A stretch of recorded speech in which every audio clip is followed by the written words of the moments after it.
కనిపిస్తే కటకటాలి. తరుముతున్న పోలీసుల నుంచి తప్పించుకోవడమే పెద్ద సవాల్. కోర్టులో చుక్కెదురు కావటంతో పారిపోవటం తప్ప మరో ఆప్షన్ లేకుండా పోయిందా?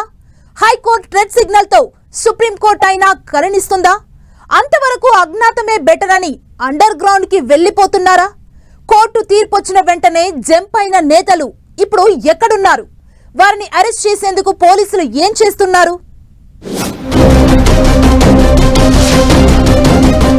కేసులు కష్టాల నుంచి కృష్ణా, గుంటూరు జిల్లాల వైసీపీ నేతలకు ఇప్పట్లో ఉపశమనం కలిగే పరిస్థితి కనిపించడం లేదు. కూటమి ప్రభుత్వం అధికారంలోకి వచ్చినప్పటి నుంచి తెరమరుగైన కేసులు తిరగదోడడంతో కొందరు వైసీపీ నేతలకు అరెస్టు భయం పట్టుకుంది. ఇందులో ప్రధానంగా 3 కేసులు వైసీపీ నేతలను ఉక్కబోతకు గురి చేస్తున్నాయి. చంద్రబాబు ఇంటిపై దాడి, మంగళగిరి, గన్నవరం టీడీపీ కార్యాలయాల్లో విధ్వంసంపై ఆరోపణలు ఎదుర్కొంటున్న పలువురు నేతలకు తాజాగా హైకోర్టులో చుక్కెదురైంది. దీంతో పోలీసులు అరెస్టు చేస్తారనే భయంతో ఆరోపణలు ఎదుర్కొంటున్న నేతలు అంతా రాత్రికి రాత్రే జంప్ అయ్యారు. కొందరు అండర్ గ్రౌండ్ లోకి వెళ్లిపోగా మరికొందరు పోలీసులకు చిక్కకుండా దొంగ పోలీస్ ఆటకు తెరతీశారు. అయితే నాటకీయ పరిణామాల మధ్య బాపట్ల మాజీ ఎంపీ నందిగాం సురేష్ ను అరెస్ట్ చేసిన పోలీసులు మిగిలిన వారి కోసం విస్తృతంగా గాలిస్తున్నారు. 12 ప్రత్యేక బృందాలను ఏర్పాటు చేసి నిందితులైన నేతల బంధువులు, స్నేహితుల ఇళ్లలో సోదాలు చేస్తున్నారని చెప్తున్నారు. ఈ క్రమంలోనే బెంగళూరులో ఎమ్మెల్సీ లేళ్ల అప్పిరెడ్డి అరెస్ట్ అయ్యారు. తనను వెంటాడుతున్నారని బెంగళూరులో తలదాచుకున్న అప్పిరెడ్డిని చాకచక్యంగా అదుపులోకి తీసుకున్నారు సిఐడి పోలీసులు.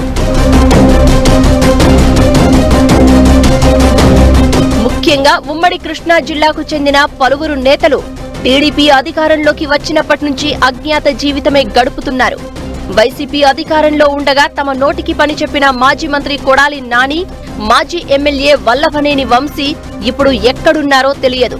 గన్నవరంలో టీడీపీ కార్యాలయంపై దాడి కేసులో వంశీ అరెస్టు ముప్పును ఎదుర్కొంటున్నారు. మాజీ మంత్రి కొడాలిపై నమోదైన 2 కేసుల్లో కోర్టు బెయిల్ మంజూరు చేసిన ప్రభుత్వం ఇంకేదైనా కేసులో ఇరికించి లోపలేసేస్తుందనే భయంతో కొడాలి నాని కూడా కనిపించకుండా తిరుగుతున్నారు. వరదల్లో విజయవాడ అతలాకుతలమైన ఈ ఇద్దరు బయటకు రాలేదు. కనీసం ఫోన్లోనూ ఎవ్వరిని పలుకరించలేదు. ఒకవేళ వీరు ఎవరితో ఫోన్లో మాట్లాడినా వెంటనే దొరికిపోయే అవకాశం ఉండడంతో పూర్తిగా అజ్ఞాతవాసమే అనుభవిస్తున్నారు.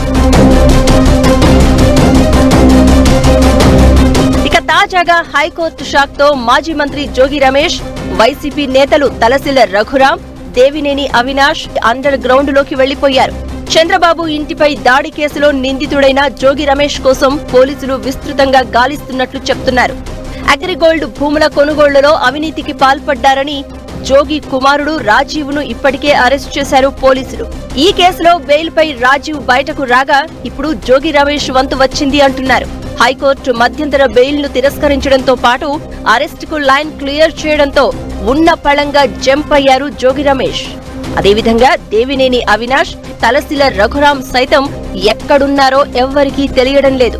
పోలీసులు మాత్రం వీరిని అరెస్ట్ చేసేందుకు అన్ని రకాల ప్రయత్నాలు చేస్తున్నారు. ప్రభుత్వ పెద్దలు కూడా వైసీపీ నేతల అరెస్టును ప్రతిష్టాత్మకంగా తీసుకోవడంతో వారు ఎన్నాళ్లు తప్పించుకోలేరు అంటున్నారు.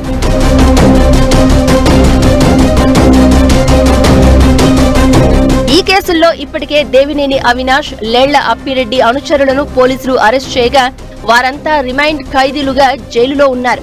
ఇక ప్రధాన నిందితులుగా ఆరోపణలు ఎదుర్కొంటున్న జోగి రమేష్, దేవినేని అవినాష్ వంటి వారికి వెంటనే బెయిల్ వచ్చే అవకాశం లేకపోవడంతో తప్పించుకుని తలదాచుకోవడమే బెటర్ అని అంతా అండర్ గ్రౌండ్ కి వెళ్లిపోయారు అంటున్నారు. అరెస్టు భయంతో విదేశాలకు వెళ్దామని కొందరు ప్రయత్నించగా పోలీసులు లుకౌట్ నోటీసులు జారీ చేయడంతో వీరు దేశం విడిచి వెళ్లలేని పరిస్థితి ఎదురవుతోంది అంటున్నారు.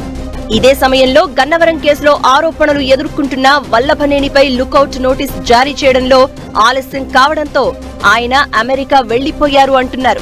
మొత్తానికి 3 కేసులు ఉమ్మడి కృష్ణా, గుంటూరు జిల్లాల నేతలకు ముప్పతిప్పలు పెడుతున్నాయంటున్నారు.